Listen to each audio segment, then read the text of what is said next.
Hello, guys. This is Nick Christopher with Mob Tales. Please like, subscribe, and share the show if you can. We definitely appreciate that. Today we have an interesting guest, a good friend of mine, famous guy from TV, just like me. Well, not really. His name is Vinny Parco, private investigator. Thank you for coming on, Vin. My pleasure. So like I said earlier, and we're just regurgitating this, if to give people who don't really familiar with your work and what you've done, maybe you can give them a little bit of background about you before I ask any questions. All right. I work for the state government as a senior investigator, supervising senior investigator for the State Board of Medicine, Office of Professional Medical Conduct. I was there. I banged out tons of cases, always got in trouble because I was too aggressive. So I opened my own company and I became very successful. I got an award in 1984 from the FBI office in New York City for helping them on a case. I've been an expert on a number of cases in court. I've testified in over 200 cases, administrative and criminal and civil, a lot of civil cases. And I wrote a few books. I wrote a couple detective books. What am I going to write? Yeah, I'm not going to write a romance novel. Oh, you had a couple of romances, man. Forget about it. Yeah, and I had my own television show called Parco PI for 2 years. And I've also been on a number of shows as an expert talking about criminal cases with on HLN, which is part of CNN. I've been on Fox News. All you know. They like to have private eyes on there. And I always, one of the reasons they like me is because I was very blunt. I didn't pull any punches. I told them like it is. And usually I'm right. Not always, but usually I'm right. And so, you know, I have my own podcast. I do a podcast about criminal cases. I take the recent cases, like the one with the Idaho where the 4 kids got killed. Terrible, terrible. Well, I profiled the killer 2 weeks before they even arrested him. So I think I know what I'm talking about a little bit. Yeah, a little bit. Yeah, you do. Yeah. Now, I worked on mob cases before for the mob, never against them because I wasn't in that particular law enforcement division. But I got a lot to say about it. We're going to talk about your friend Nicodemo Spiro Valensis. Now, you told me that he was illegal, unwarranted, unlawfully convicted. Okay. Right. Everybody in jail is innocent. Okay. But when it comes to gangsters, what happens is, and I've said this to the gangsters to their face, and they look at me and they laugh because they know I'm right. You know, they get away with a lot of stuff. A lot of cases, they get away with a lot of stuff, and every once in a while, the government says, "You know what? We're not gonna let him get away with this. We're gonna get him." And that's what they did with your guy. Your guy walks into a bar with a couple of guys, and there's metal detectors in the front door, and he walks in, right? Okay. And one of them goes in the back door and comes in with a gun. They shoot a guy for whatever reason. The guy was a drug dealer. It's probably a bad deal went bad. The guy owed him money. Who knows why? But it doesn't matter. It's a drug dealer. The guy's a gangster. He kills him. Your guy, your friend, gets arrested. Now he's there. He didn't run away. He was there because he didn't do anything. Well, according to the notes that you gave me, 3 witnesses said it was a guy with blonde hair, who we later learned is called Blondie, a friend of his. And what happened to these 3 witnesses at the trial? Now, normally, if you have witnesses against a mob guy, they get scared. They say, "Oh, I don't want to testify because, oh my God, they might kill me." Okay. But in this case, they are testifying for a mob guy who knows what the government told them to take a walk. Get out of there. And they didn't testify. Now, here's the other thing that bothers me about this case. They're in a bar, and most bars have video cameras in there. Did they subpoena the video cameras to see who was in the bar? And you also got tons of witnesses. You got other witnesses there. Why weren't they called in? Yeah, And the other thing is, in a bar like that, what you would do, what I would do if I was preparing the case for defense, is I would subpoena the bar's records for credit card receipts to see who paid for their bills with a, most people pay with a credit card anyway. Pay for the credit card, then you interview those people and say, hey, you were there, you used a credit card. Did you see the murder? Did you see the shooting? And get at least 1 or 2 or 3 good witnesses to say, hey, this guy didn't do it. Now, I don't know why they went after him when they probably knew the other guy was, somebody else did it. Now, you had said that you did some research and that this guy Blondie was a government investigator, a government informant, CI. right.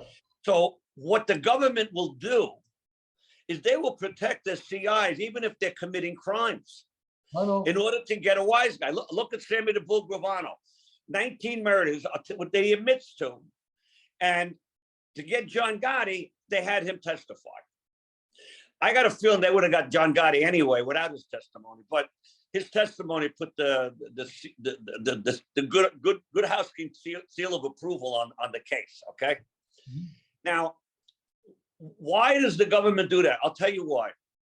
They figure we didn't get him for a lot of different crimes. People, they let's say a guy like John Gotti, he has ordered people to be killed. There's no two ways about it. That's his job. He's the boss. Somebody disrespects him. Somebody steals money from the mob. Someone becomes a rat. His job as the boss is to eliminate that. Okay. Plus to make a lot of money also. So they figure, well, you know, we didn't get him on anything else. Let's get him on this one. So they will make a deal with the devil, which they did with Sammy the Bull Gravano. They made a deal with him. They said, listen, you testify against this guy. He's probably, now, one of the reasons I read that they did that is that they had a recording where John Gotti said something bad about Sammy the Bull, something that sounds ominous, something that sounds like maybe he might get whacked. Using that, they figured, hey, why don't you testify? You're going to get killed anyway. And that's what they did. Now, you know, the other day I was watching the Joe Valachi papers. It's the same deal. You guy's going to get killed. He said, you know what? I might as well be a rat. And I don't like rats, but I can't, you know, a reasonable person would say that's what they do. Now, this guy Blondie, I don't know who he is. I don't want to know who he is. You know him. And he called you to say, why did you mention him? Okay. What can anybody do with a government informant? Nothing. I've had cases where, I won't mention names, that I worked on cases, and they had a government informant. So they hired me to find him. And I did. I found the guy. They didn't put him in a witness protection program, which was ridiculous. They put him into a place in Las Vegas, and I tracked him down within like a half hour. I had to figure, I might as well tell you how. I figured he was a nervous. I heard about him being a skinny, nervous, crazy. That's why he testified against him. So what happened was, I figured he has to be on some sort of relaxing drugs, and I was able to get his prescriptions, and he had a prescription for Xanax. But where did he have the prescription?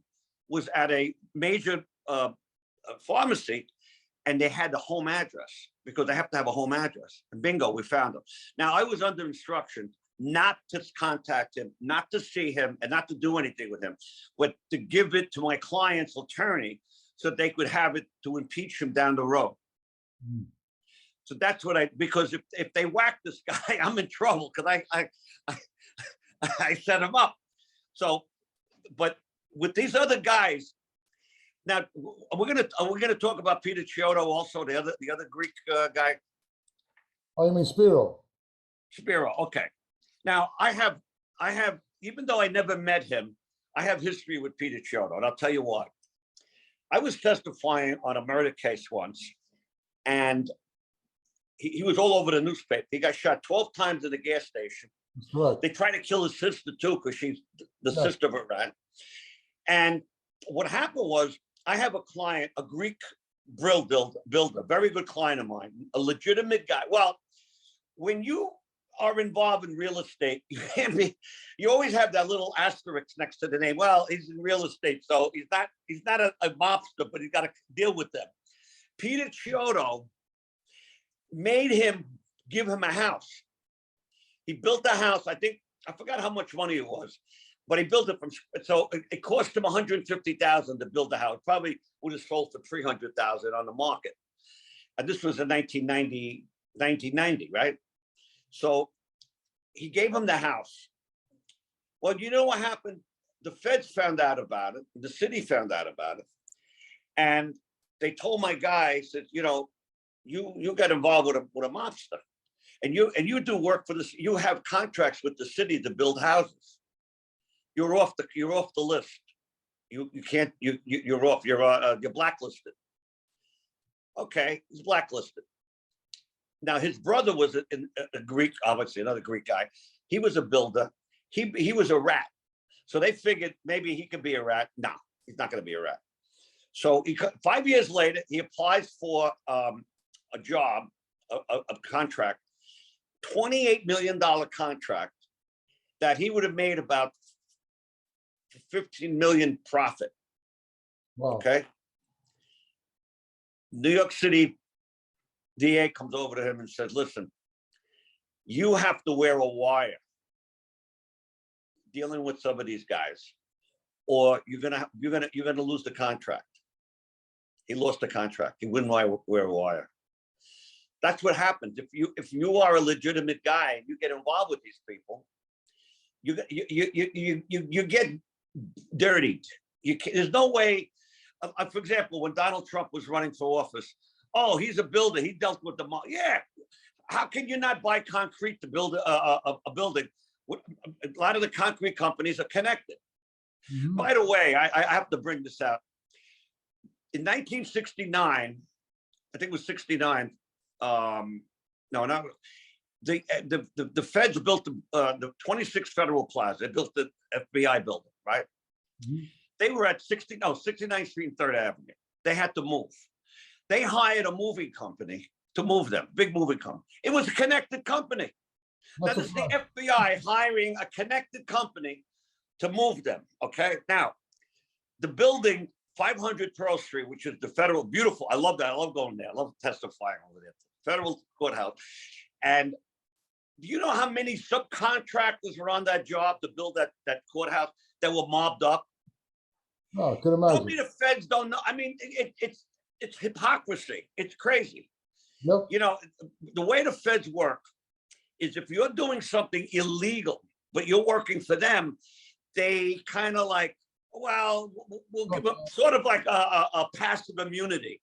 Yeah. Like, all right, we're not going to prosecute it. He did something wrong, but we didn't blink, we didn't see it. Okay.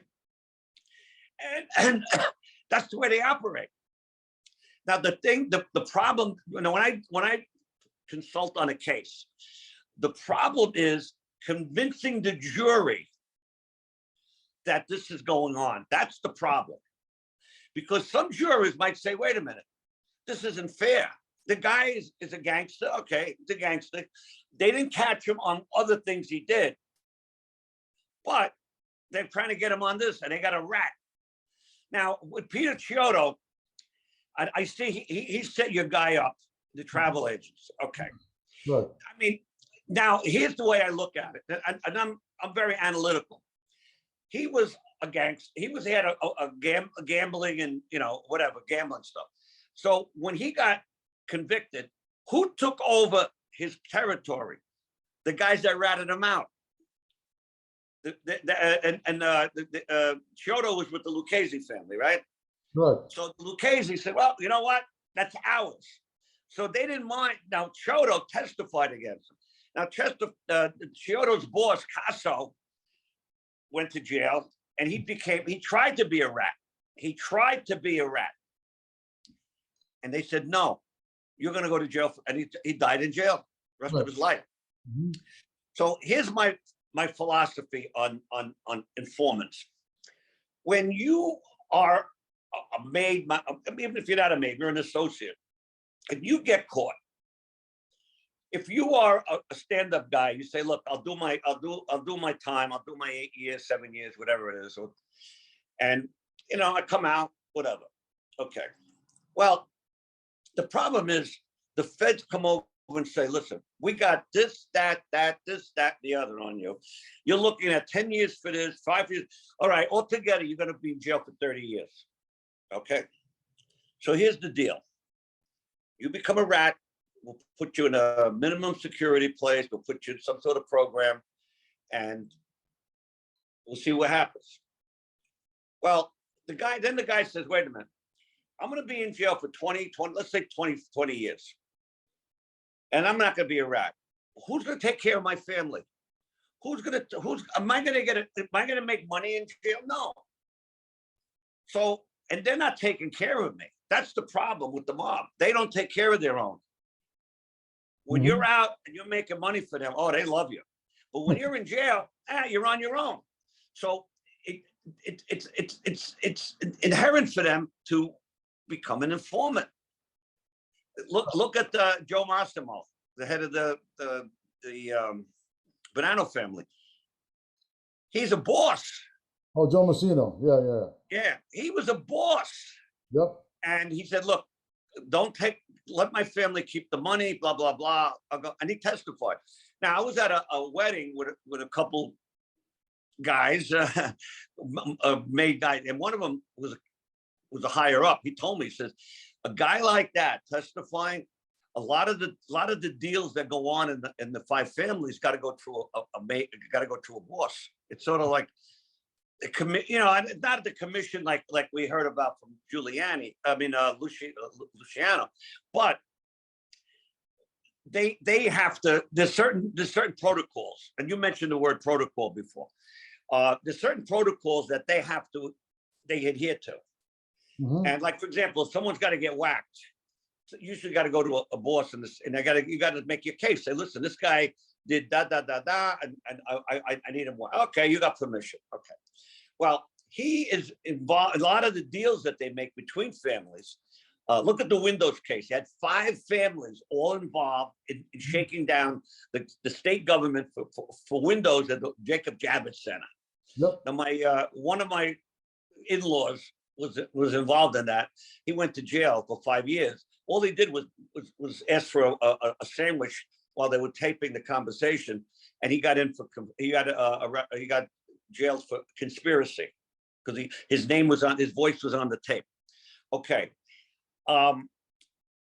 With that, they had 5 families, and they had to have meetings, and it's a lot of I hate to use the word administrative, but they used they have their own administration. So a guy like Massimo, he is going to be able to tell the feds a lot of good stuff that they can get convictions. And I'm sure a lot of those cases never got publicized because they probably made a deal. Let's face it, you're a boss, and they come over here and say, "Listen, we got you. This guy's testifying against you. Let's make a deal." That's what it's like. It's like the game show. Let's make a deal. Yep. And they say, "All right, instead of 20 years, we'll give you 10. Nah, how about 9? The lawyer handles with him. Well, yeah, come on. He's not that bad of a guy. He only killed 6 people. That guy killed 8 people. So let's give him a break." I mean, I'm making light of it, but it's true. That's what happens with these cases. Well, his own brother-in-law is who testified to him. Salvatore. Yeah, Salvatore. Yeah, Salvatore testified against Joe Massino. He turned on him first, his own brother-in-law. So that's what kind of started the wheel moving. It snowballed. Yeah. And Joe basically. But here's the problem: they made him a made guy, and according to the rules, if you're in law enforcement, you can't be made. His brother-in-law was a correction officer, or he was in law enforcement. I think he was a correction officer. Technically, he should not have been a made guy, but they made him because just like you're supposed to be a completely Italian to be in a mob. Well, John Gotti's son is half Jewish and half Italian. So they make exceptions. So they're all full of shit. Now here's the thing that I've noticed. All these guys have testified against the mob, who are made guys, and you know some of them. I don't have to mention their names. I'm sure you mentioned it. You've had them on your show. Maybe. They are walking around free as a bird. Nobody's going to kill them. Yeah. That's why people become rats. They're not afraid of being killed by the mob. Who's that guy? Willie, he testified against the Gambinos. Willie Marshall, I think it was. I go up on Arthur Avenue. One day somebody said, who we just saw walking around shopping? Oh, Willie Marshall. He just testified against a mob guy. Nothing. Well, one of the reasons is, and even Henry Hill from Goodfellas, he had a restaurant up in Connecticut. Nobody touched him. You know why? Because you got to, whoever's going to kill him, got to worry that the feds are watching and they're going to grab you, the killer. So, to some degree, I mean, I think it's more like somebody like Henry Hill, what was done. And all those guys that he might have testified against or whatever were either dead or in prison for life, or nobody can touch him. Nobody cares. Henry Hill wasn't that important to begin with. He was small potatoes. But when Sammy did testify, they did send two guys out to Vegas to kill him. But they fucked up. Sal Miotta was one of them. And I forgot the other guy's name. But Charlie Caniglia. I don't know if it was Charlie, because Charlie was a murderer. He's a sicko. Yeah. At the last minute, whoever they sent, they sent down. They came back to New York. They messed up. They didn't do the right job. It was like the gang that couldn't shoot straight. Pretty much. But outside of all these, we love all your input on what I shared with you. Can you tell us what you're up to now? What is Vinny Parco doing now? Now that is something we should know about. Well, I was convicted of unlawful surveillance of an Orthodox Jewish guy. And in Brooklyn, the Orthodox Jews run Brooklyn. I was convicted no matter what, even though the people testified, even the guy that got caught in the hotel on video, even testified that he had no expectation of privacy and that he hung out with, he had 3 years of going out with hookers. I still got convicted. There was no way I wasn't going to get convicted. Anybody who watched that trial said, you're going to get convicted. And I know I got convicted. Okay, so I got an appeal. Now, I did my thing. I got an appeal. Any day now, they're going to file the brief, and hopefully within a few months, I'll be exonerated. But what I do now is I do a lot of financial investigations. A lot.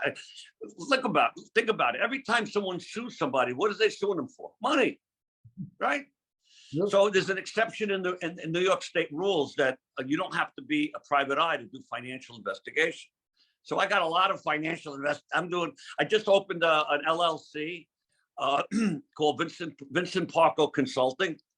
And my website is Vinny Parco Consulting Financial Investigations. Okay. And all my cases are all about people stealing money. Like I got one that the guy called when we started the podcast. His brother took $800,000 from his father. The father dies. He said, "Oh, I don't have to pay him back." The brother said, "Wait a minute. Half that money belongs to me. I'm your brother." It goes in the estate. And they have property. They have apartment buildings in Manhattan. And it's great. So I have that case. Now, I don't do surveillances. I have guys that work for retired cops with their own license. When I get a surveillance, I give it to them. I make money on it. Don't get me wrong. But I make them do it. First of all, I hardly ever did surveillances, even when I was very busy. I always had people working for me doing it. I don't like surveillances. You got to work 7 hours in a car to get 5 minutes of video. And I don't like doing that. And I got to be moving. I can't stay still. Okay. And so I do that. I do electronic sweeps. You don't have to be licensed to do that. And I get information. I get information for people. The only thing I can't do is surveillance. Okay. And I don't like them anyway. So I wrote a few books. I wrote all related to the detective, the Mafia Double Cross, which is a fiction. I gave you that book. It was pretty good, I think. Yeah. Surveillance investigations after dark about all my sex. One of my publishers told me, write a book with sex, a lot of sex in there. So I had a lot of sex cases. I got cases where go undercover in swingers club. I had my investigators go undercover in a dominatrix dungeon, cheating husband, cheating gay guy. Gays cheat on each other too. We had a lesbian that hired us to follow her girlfriend, her wife, whatever you want to call, husband, whatever. You don't know, what they are. And we caught the girl with a guy. That was worse than being with another lesbian. Oh, shit. The horror was like, oh my God, he's with a guy. Really? So these are the kind of funny stories I have. I had cases where the clients had open marriages. They don't work out. Okay, they don't work out. So the wife was told, you can have sex with anybody, but not with your boss. Guess who we caught her with? Her boss. The ugly guy. I mean, the guy, I don't know why, I think women and men too, but mostly women, they get attracted to their bosses. Look at Bill Clinton, President of the United States. You can't be more powerful than that. And Monica Lewinsky and all the other ones. Matter of fact, I worked that case before it hit the newspapers. I was hired by one of the networks. I was doing a lot of work for one of the networks. They said, you know what? We want you to look into this. And I did. I got paid. And what I found, what everybody knew anyway, that he was banging her, we're doing whatever, and then I got on a couple TV shows talking about it, but they didn't know I was working on it. They just asked me to comment on it independently. And, on these cases that you talked about, and one of them, you said that one of your the lawyers in the case actually told the judge his client's guilty. Yes. How did they know that? Was there a transcript of that? I don't know how Nikki found out, but I guess I don't know how. He found out somehow that his attorney went into the judge's chambers and told the judge, "Oh yeah, my client admitted he did it," something to that effect. Well, first of all, legally that doesn't hold any water. You know that. Yeah, Except that the judge, it puts something in his head. Predisposition against the guy because the lawyer said he's guilty. So when he does the sentencing, he's going to bang him anyway. Right, exactly. The problem is now I'll give you an example. And I know we're jumping around, but I got so much to talk about, and I don't know how much time we have. So just tell me to shut up when it's time to leave, okay? We had a guy on Arthur Avenue, Little Italy, and I worked on the last case when they arrested 47 people in Rigoletto's restaurant in the Bronx. We were at a funeral. One of the guys died, and we were at his funeral, wake, at the burial, because he was a military guy, so they had a military thing. My daughter calls me, Dad, they just arrested everybody at Rigoletto. Oh my God! And we had the dinner, we had the luncheon after the ceremony at the place. So what happened was, we get there, and we got about 50 people, having the luncheon after you bury somebody, the family takes, and the Channel 7 News is outside and filming inside. So the son of the deceased said, Vinny, go see it. I went out there. I said, listen, guys, you want to take a picture of the front of the restaurant, but don't point to the window. You got people that just came from a funeral. Oh, okay. And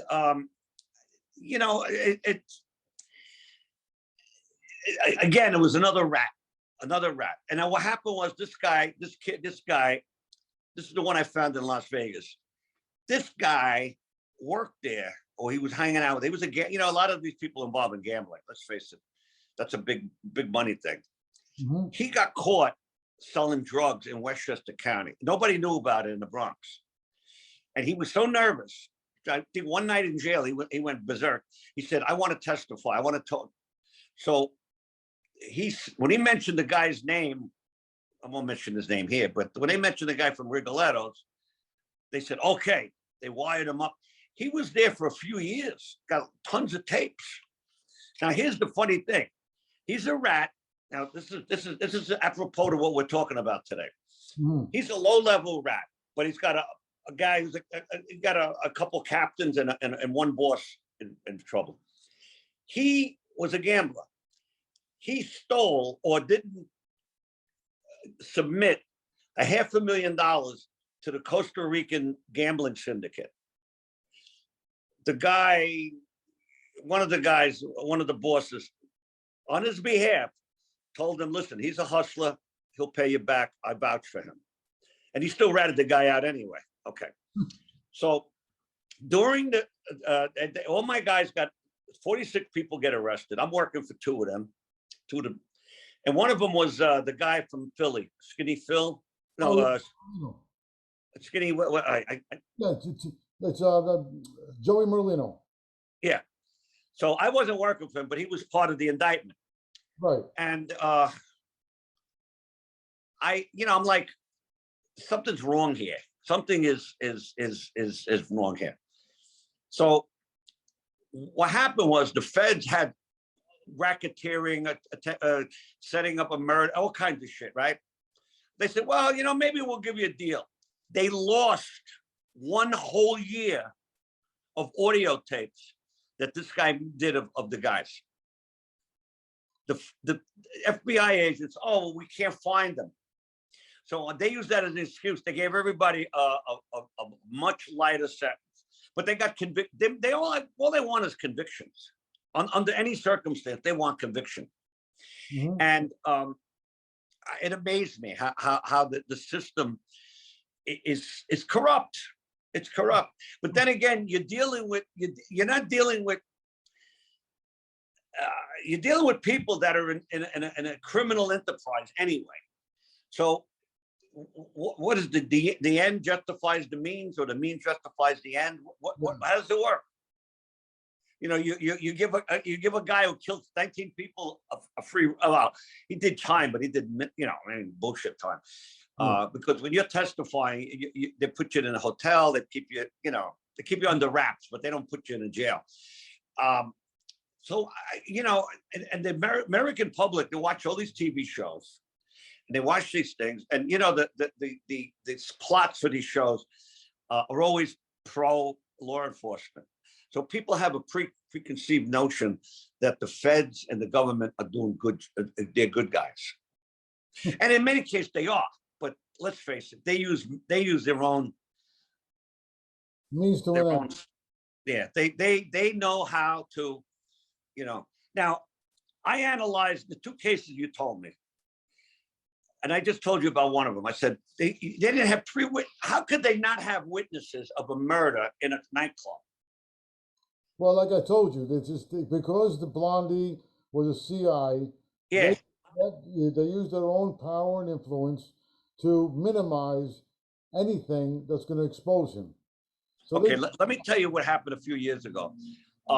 There's a private investigator in Brooklyn. I got friendly with him. Nice guy, Patrick Bombino. Good guy. He was working on a case, and I assume he was doing a very good job. The feds arrested him, claiming that he impersonated an FBI agent, which is bullshit. I know this guy. He wouldn't do that. But they did that to get him off the case. And then what they'll do, I don't know the outcome of it, but I don't think he went to jail or anything. I think what they did is say to him, you know what? Why don't you drop the case and we'll drop the charges against you? And you walk away.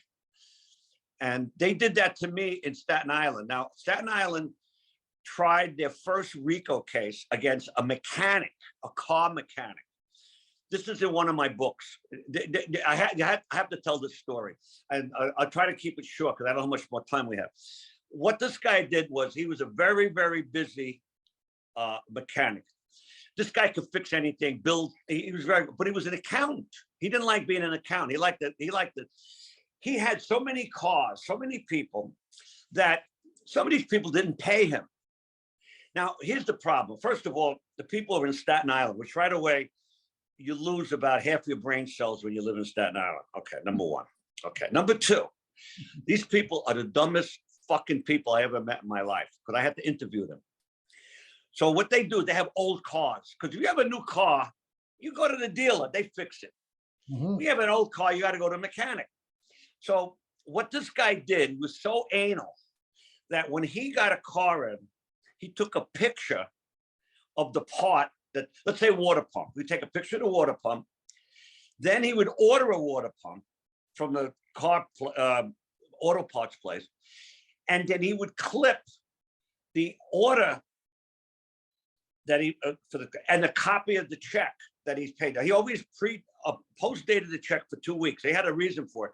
If the part worked and there was no problems within 2 weeks, he told them cash the check. Okay, he had a whole thing. So when they arrested him, when they used a search warrant, and they didn't realize that he had all the records of all the cars lined up like soldiers. They said, "Oh shit!" Now they used the RICO Act, which they never did in Staten. It was the first one. This was in 2001. And they tried it. They took one of Giuliani's federal and they made it into, well, you're allowed to do that. It's called a civil RICO. They did a civil, oh no, they did a criminal RICO, but state level, not federal. And all the 17 witnesses, I got 14 of them to talk to me. 3 of them I couldn't find. They were gone, out of state, whatever. Every one of them had the same story. I gave the guy my car, he fixed it, but it took 2 weeks to fix it. So they charged him with stealing each car. They charged him with stolen car because it took too long to fix it, okay? There was a scratch on the car, criminal mischief. They complained about the part. Oh, fraud. Where do you get a mechanic getting 238 counts on a case?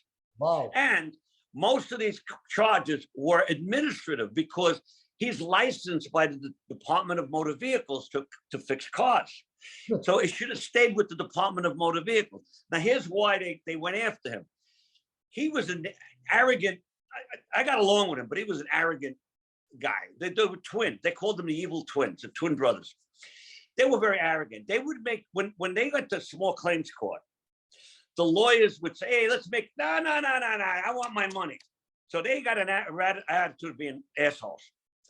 So one of the guys they were dealing with was a retired lieutenant who had, I think, brain cancer or something. He started a lawsuit against him, and he was very connected with the DA's office. And he said, oh, you fixed my car. You didn't, it's all bullshit. So they lost the case with him because the picture was with the wrong date on the picture. It was a mistake with the camera. Eventually they appealed it and they won. He got the DA's office against him. Now, here's what the DA did. They're not allowed to do this. They got all the witnesses in one room and gave them instructions, which you're not supposed to do.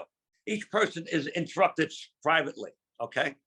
Also, they told everybody, you have a class action lawsuit against this mechanic. So everybody's looking, oh, I want to make money. I want to make, when you hear class action lawsuit, what do you think? Millions of dollars.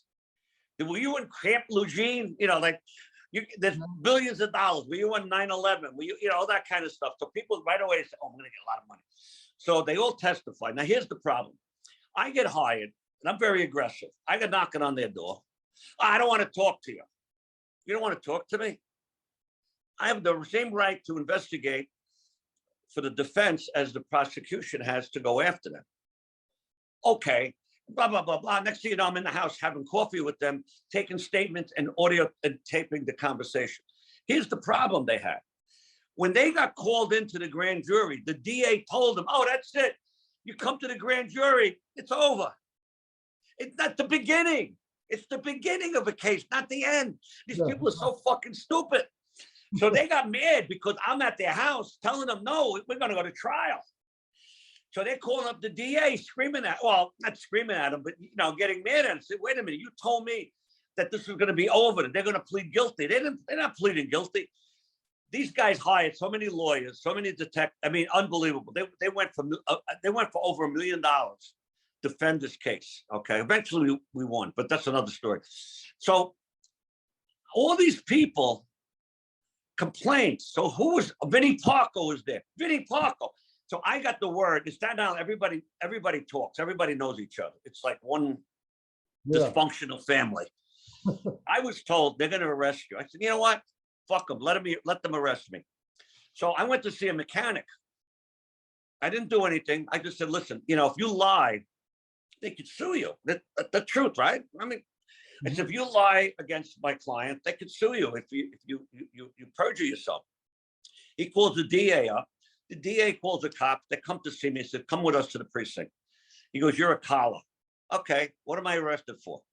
You're arrested for intimidating a witness in the 4th degree. You know what that is? It's like, and trespassing. I trespassed. The guy's got a garage, a public garage. What do you mean trespass? They did that to get me off the case. It was successful in that, it was a problem. Okay. But I got enough tapes on these people, enough evidence that eventually all the charges with 20 charges taken, 20 counts taken off, another 20 counts taken off. Finally, it got to the point when they say, you know what, plead guilty to not paying taxes on the sale of the house, on the building, which is a corporate, not against you, it's a corporate conviction, which is nothing. I mean, you know, they had to get something out of it. And all the people, here's the funny part, all the people that was going to testify got sued by my client on a federal case because he had to go to federal court against the state district attorney. So every one of these people in Staten Island got sued. All they had to do was have the lawyer call my client's lawyer and say, hey, no, what can we do? All they wanted them to say, okay, give me a statement that you were coerced to go in. That's all they did. They didn't do that. They went and hired their local attorneys because I'm going to lawyer up. So here's the problem. You go to federal court. Federal practice is different from state court. And that's why the feds like to go after the mob guys. State court is a little different. Now, these lawyers, local lawyers in Staten Island, they don't know federal practice. So when you go to federal practice, you got adjournments, you got conferences. The meter keeps running. So these people gave these lawyers 10,000, 5,000, 50, whatever. They thought, hey, here. After a couple of months, after about 5-6 months, oh, I need more money. What do you mean? Well, you know, I got to. These people were freaking out. All they had to do was call my client's lawyers and say, listen, we'll cooperate. Throw me off, you know, take me off the case. This went on for another 4 or 5 years. Nobody got anything out of it. But the lawyers always make money. That's one thing I want to bring up tonight. The lawyers always bring money. That's right. They make money no matter what. And they get big money. They get big money. I was working for, before he died, James LaRosa on a case, right? And he represented Wild Bill Catola and got an acquittal. He got $750,000 for that one case. But he worked. But a guy like that will work 7 days a week to you know, that's all he did. He probably didn't work on any other cases. And he got the guy off. He's a smart guy. But not everybody gets, you know, a lot of these guys, they hire these attorneys that have a name, but they don't win any cases. You know that. Well, some guys, like they don't win, but they have a name. Yeah, James LaRosa was Spiro's attorney. No. Yeah. He's not the one that went and told the judge. No. Oh, yeah. Now, how he lost that case, it's amazing. And your guy Spiro must have gave him a lot of money. He's a very good lawyer. I worked on a case with a doctor. When I remember I worked for the medical board, and one of the guys on the board called me up and said, you know, the doctor, I prosecuted this doctor, but he never lost his license because it was this bullshit stuff. He was a plastic surgeon.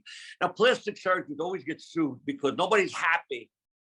These women, they're not happy, and they get 5 surgeries later, you know. And he was licensed to carry a gun. And on Christmas Day, Christmas Eve, I got a call. They're gonna send a state trooper to his house tomorrow morning, and they're gonna grab him for the gun. And I called him up, and he was a big game hunter. I had trophies all over the house, the office, and everything. Go shooting elephant, whatever. I call him up. I said, listen, be careful tomorrow. Don't carry your gun. If your state trooper comes, just cooperate. You're not going to get arrested, but they're going to. So he calls James LaRosa, and James LaRosa. So I worked on the case with him, and then I worked on a couple other medical cases. LaRosa was a great lawyer. For him to lose the case, they must have had some good shit against him. I don't know the whole. You couldn't get me the transcripts. I'm good at. See, when I worked for the government, I worked with the attorney generals. They were our prosecutors. So we were on the 14th floor. They were on the 15th floor, and we used to go to lunch together. We hung, just like cops that work in the DA's office. They hang out. They're good friends. So I used to read. What I used to do is I used to go in their office and say, let's see what we got. And I would read the indictments, and I would read the stuff, and I would discuss it with them. And I did that so I could learn myself more about the legal system. As a matter of fact, when I was on the job, I volunteered for jury duty. I actually volunteered. Why? Because I said, if I'm working in law enforcement, I should know what goes on in the jury. And I did that. Now, I'll tell you what happened. My supervisor at the time got mad at me. He goes, oh, yeah. He didn't know that he must have found out that I volunteered. Oh, I said, hey, I'm doing my civic duty. Meanwhile, I met a lawyer that was an assistant attorney general that I work with, that gave me a case right after that. Because you remember, hey, a lot of it is lawyers know you, but they forget you. And if you meet them, they say, wait a minute, I knew that guy, gave me a huge client. That client that I got later on, I quit my job because of him, because he was giving me, he said, listen, I had my license, and you're not supposed to have a license when you work for the state, but I got it. They gave me a letter, I got it. So I was going, I don't know if I should leave. I got a government job. My wife was going, at the time my wife was alive. She was, oh my God, you got to. I said, you know what? I'm going to do good. And he gave me cases. I did cases with Pakistani pirates, people that they get ships, and a lot of Greeks. Oh, the Greeks are, you're Greek. The Greeks are great with shipping. Look at Aristotle and Onassis and all these other guys. So what they do is they get an old rust bucket. They bring out steel. They bring steel to, let's say, Karachi. On the way there, the ship stops at Caracas. Let's say, I don't. They offload all the sailors. They give them cash. They sell the product that's on the ship. Let's say steel rods, which worth a lot of money. They sell it at a discount. They bring they with a skeleton crew. They bring out the thing. They sink the ship. Everybody gets, the people that get off the ship, and they get insurance. Now they got insurance on the cargo, which they already sold. Okay. They get I'm sorry, they don't sink the ship. They give the ship for salvage. They give the ship, because the metal is worth money. So they get insurance on the ship. They get insurance on the thing, and they got paid to bring everything over. That's a triple decker. And my guy invested in one of the ships, Lucky Star. Remember, it was named Lucky Star. Korean ship with a Pakistani company. And he got ripped off $2 million. But we got it back. So those are the kind of cases I like. Those are, you're dealing with criminals, but they're not mobsters. So they don't kill people. They just steal. They steal. No, being redundant. But those are the kind, I love those cases. I love them. But right now, the cases I have, one of my expertise, I'm also a fraud examiner, a certified fraud examiner, is breaking up bankruptcies. Because at a bankruptcy, the rule of thumb is everybody lies on a bankruptcy. Everybody lies. Okay. So you got to find the lie. And then you tear it apart. And then the federal judge says, wait a minute, this is not right. And if they throw it out, your client, usually I'm working for the creditors, and they don't want to lose that, because if it goes bankrupt, then they're not getting their money. Mm-hmm. But if there's some fraud involved, then the bankruptcy does not get discharged, I guess dismissed. That's differently. And that's much different. And they have a shot to get their money back. Gotcha. Then we find the asset. Then we find how much money they got. Yeah. And then you use the bankruptcy fraud to get, you go to court again and you get the money from them. Right. Interesting. Well, Vin, listen, I don't want to take too much of our time. I mean, I love, I could talk forever. Forever. I know that. Thank you for having me. I appreciate it's every time you're always welcome to call me. Oh no, it's always a pleasure. No doubt about it. And I want you on my podcast because I do a podcast on criminal cases current, like the Idaho murder, the 4 kids in Idaho. This week I'm talking about TWA 800. Remember that plane that went down near the Hamptons? TWA 800. Yeah. Well, I worked that case, but here's the funny thing. TWA 800, I was at 800 2nd Avenue, my office. I was on the 8th floor, room 800. And the thing was TWA 800. What a coincidence. Yeah, really. That is crazy. That was another one where the feds covered up a terrorist activity. Originally people said the Navy by accident shot it down. Okay, that was one thing. But my investigation, not conclusively, but pretty close to showing that somebody, not the government, shut it down. It wasn't Kallstrom was the head of the FBI at that time in New York, and he went on record saying, no, it was a gas tank. Meanwhile, about 100 people saw what looked like missiles going there. But they're claiming it was with a jet, you have a jet stream from the engines. And they're claiming that's what they saw. They saw the jet stream. Yeah, crazy, man. Fucking crazy. Well, life is crazy. Yeah, no kidding. Well, look, Vin, it's been a pleasure having you on, of course. Great information. If, like I said earlier, people can subscribe, like, share. Definitely have comments, ask Vin questions if you want after the show. We definitely appreciate all that kind of stuff. Thank you. Oh, thank you, Vin. Have a great Sunday. You too, brother. Thanks, guys. Another episode of Mob Tales with Nick Christophers. Definitely like, share, subscribe, comment, tell anybody about the show, and we'd love to see you next time.